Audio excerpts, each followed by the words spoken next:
saying, I'm with NYC Shut It Down. We're based out of Grand Central.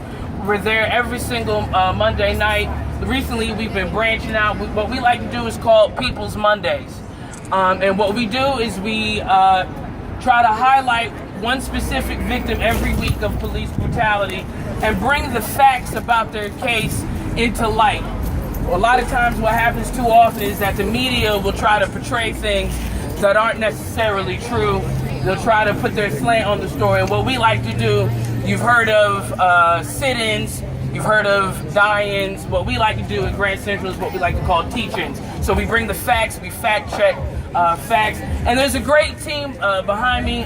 I'm just usually the person on the mic, but there's so many other people who make this work and do all the fact-checking and contacting with the family. So with that, I want to say, for just before I say anything else, we've got a big action in Flatbush coming up, and you guys check us out.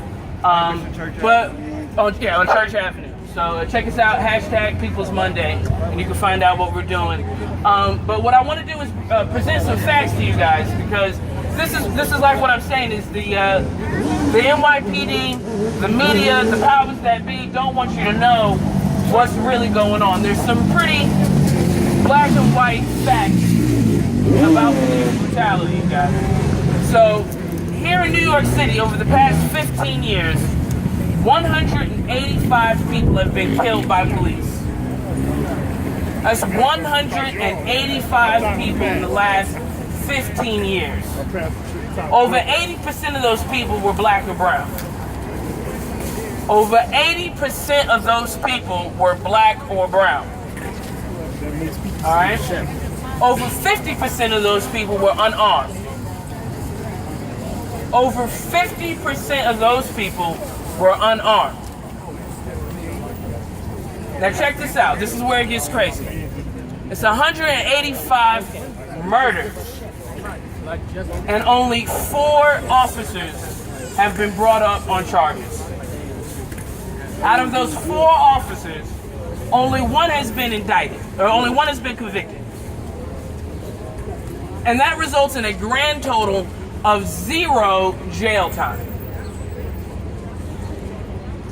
185 murders, 4 indictments, 1 conviction, 0 jail time, which means they kill us with impunity.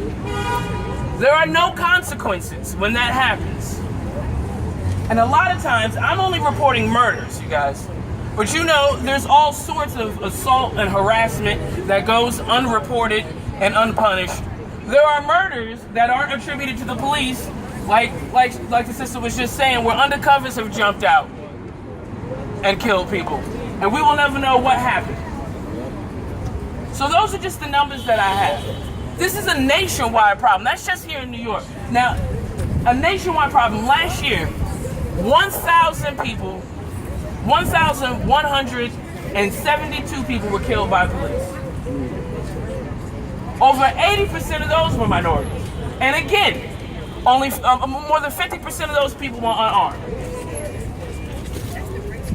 Police are indicted less than 3% of the time. And even fewer see jail time. That is a systematic problem, you guys. And so we all have power in our pockets, right? I'm also a part of Cop Watch with Jose. We have power in our pockets because, like I said, a lot of this goes unreported. And it's not that things are happening more often, it's that we all are seeing it. So when this brother was here yesterday, and he was being assaulted by the police, Jose just read the laws off. That was an unlawful encounter. There were other people who walked past him and did nothing. At the very least, you have a right, dare I say obligation, to pull out your phone and record these instances. Because you could be a life changer. You could be a lifesaver with your video. We see that over and over again because clearly they're not slowing down. Clearly they're not stopping what's happening. So what we're going to do as a community is we're going to look out for each other, and we're going to hold them accountable each and every time. When you see it, say something. Do something. We are all in this this together. Because the media wants to paint this as a race issue. And while part of it is, you guys, what they're doing is they're trying to pit us against each other. And we are all each other's brothers and sisters. We are all in this together. Because if they'll do it to me, they'll do it to you too. White, black, brown, whoever you are. They don't want you to speak out. They don't want you to talk about it. That's why they're trying to shut down our First Amendment rights right now. Because if we start exposing them, and if they start seeing it, somebody's going to have to deal with it. Look out for your brothers and your sisters.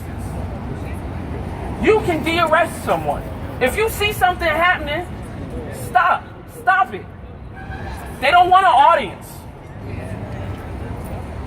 That's all I have to say, you guys. Thank you.